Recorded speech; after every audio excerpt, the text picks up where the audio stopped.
Hello दोस्तों, नमस्कार। आज हम आपको बताएंगे आयु के गुणधर्म।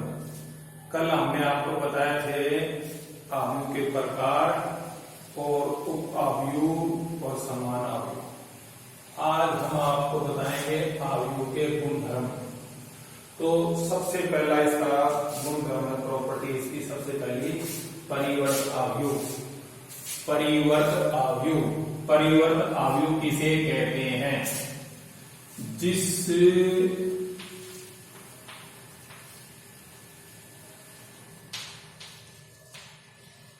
आयु में पंक्ति को स्तंभ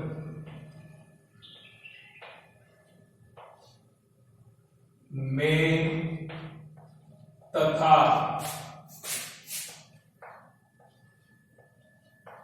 स्तंभ को पंक्ति में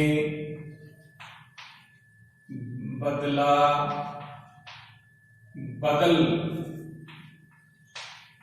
दिया जाए तो प्राप्त आयु परिवर्त आयु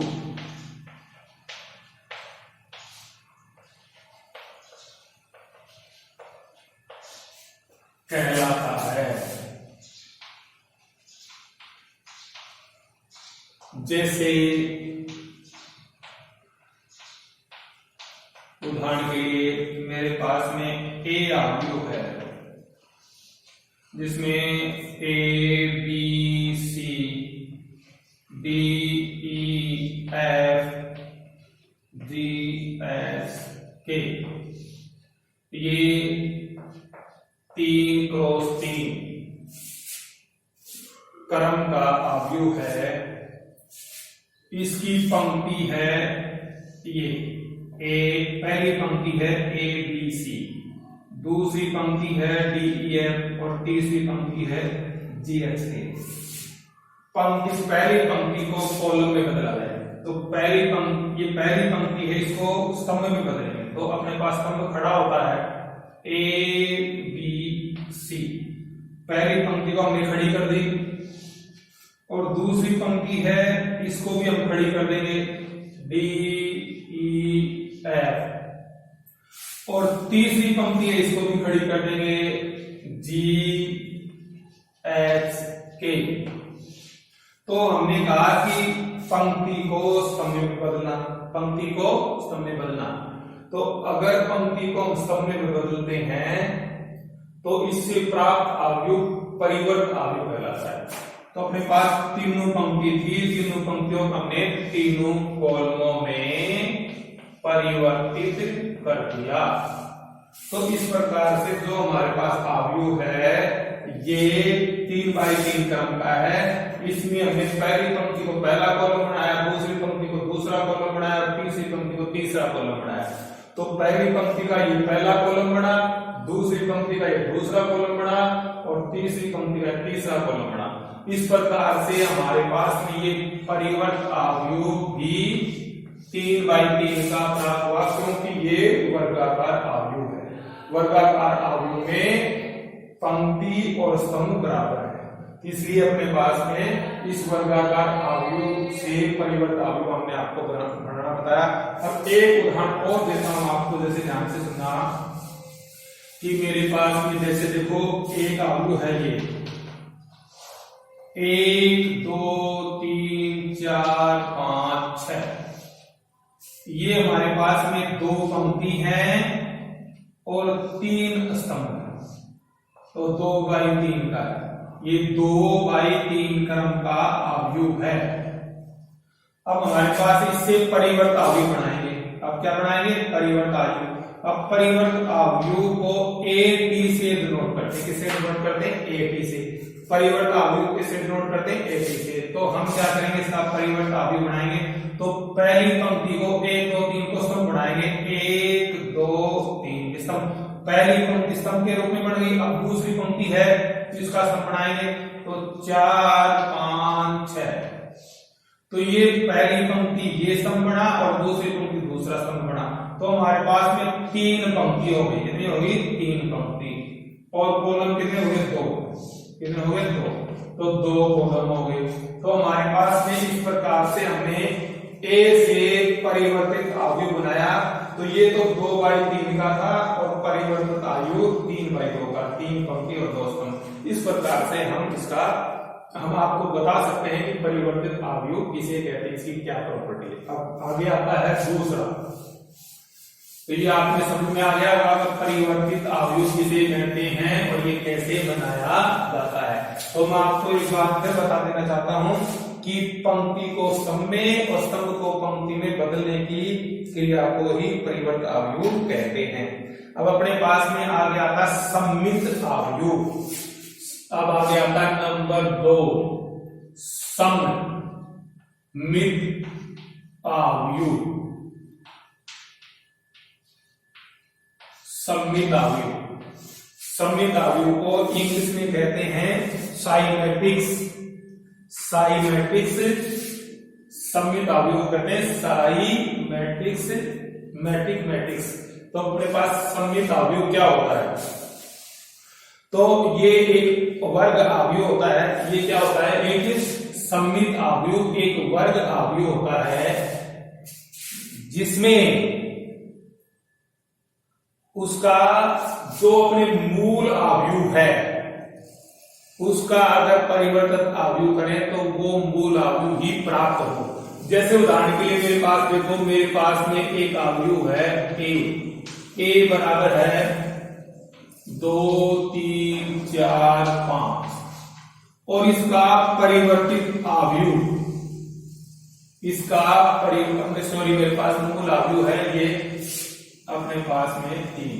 तो अपने पास ये है मूल अवयव, ये है। इसका परिवर्तित अवयव होगा पहली पंक्ति को कॉलम बनाओ 2 3 और इसको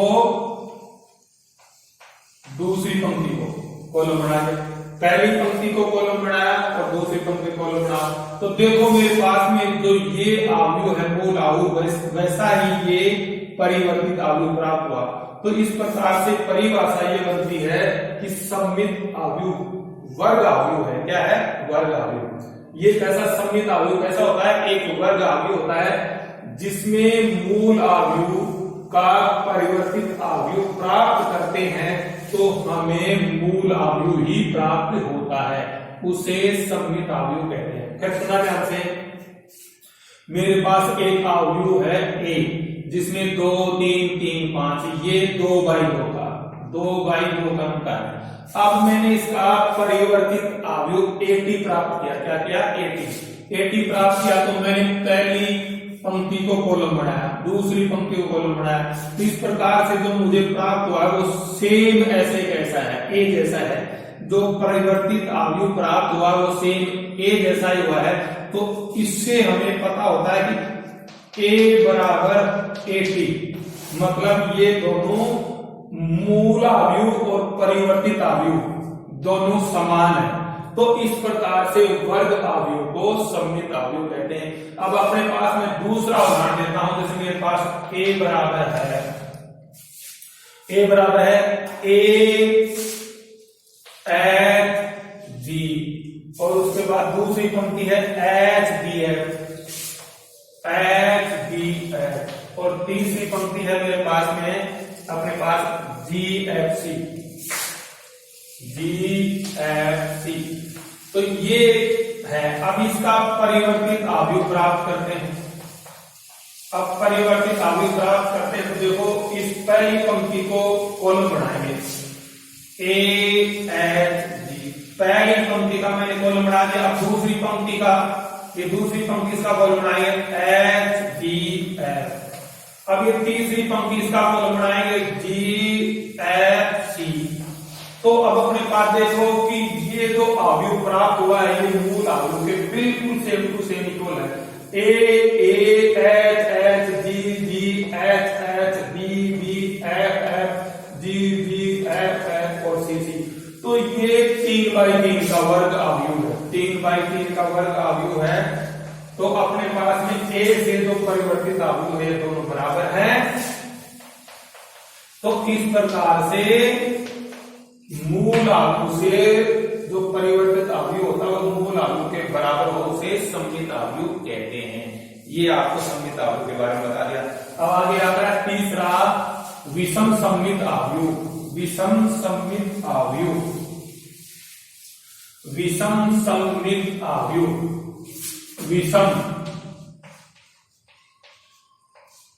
विषम सममित अवयव।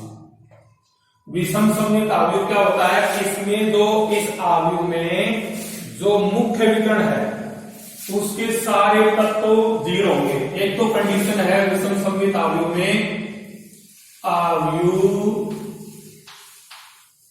के मुख्य विकर्ण के सभी तत्व 0 होंगे।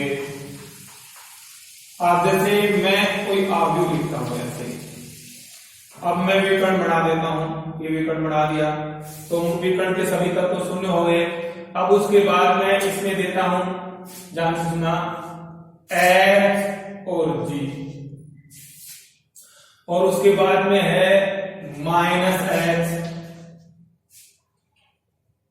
और माइनस एफ, और उसके बाद में है माइनस जी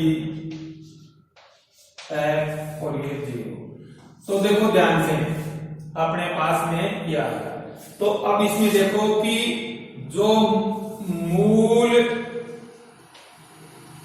विकर्ण है, मुख्य विकर्ण है, इसके सभी तत्व 0, सभी तत्व 0, और इसका परिवर्तन करेंगे। इसका क्या करेंगे? परिवर्तन। तो हम इसका परिवर्तन AT प्राप्त करते हैं।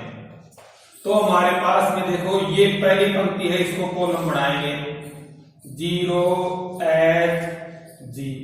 अब ये दूसरी पंक्ति इसको कॉलम बनाएंगे तो माइनस H 0 माइनस F, और फिर ये तीसरी पंक्ति है इसको कॉलम बनाएंगे F और 0। तो हमारे पास मूल विकर्ण के सभी तत्व 0 आ गए। और अब हम इसको इसमें माइनस कॉमन लेते हैं। क्या लेते हैं? Minus common. तो AT हमारे पास माइनस कॉमन लेने से ये प्लस का हो गया 0H। अब हमने यहां से माइनस कॉमन ले ली तो H प्लस का बच गया, यहां से माइनस कॉमन ले ली तो ये G प्लस का बच गया, और यहां से माइनस कॉमन ले ली तो यहां माइनस H बच गया, यहां 0 और यहां माइनस F, और यहां से मैंने माइनस कॉमन ले ली तो ये माइनस G बच गया, यहां से मैंने माइनस कॉमन ले ली तो प्लस का F बच गया और 0। तो हमारे पास में ये जो प्राप्त अवयव है ये मूल अवयव की तरह है। देखो हमारे पास मूल अवयव है 0H G minus H 0 minus F और माइनस G F और 0। तो ये परिवर्तित अवयव में माइनस कॉमन लेने के बाद में जो प्राप्त अवयव है वो मूल अवयव के बराबर है। तो अर्थात AT किसके बराबर है? माइनस A के बराबर। तो इस प्रकार से विषम सममित अवयव ये अवयव होता है उसमें जो अवयव के मुख्य विकर्ण के सभी तत्व 0 होंगे और उसका परिवर्तित अवयव बनाया जाता है और उसमें से माइनस कॉमन लिया जाता है। तो उसके बाद जो ब्रैकेट के अंदर अवयव बचता है वो मूल अवयव के बराबर होता है। इस प्रकार से ये AT होता है, परिवर्तित अवयव होता है, ये माइनस A के बराबर होता है। इस प्रकार के अवयव को विषम सममित अवयव कहते हैं।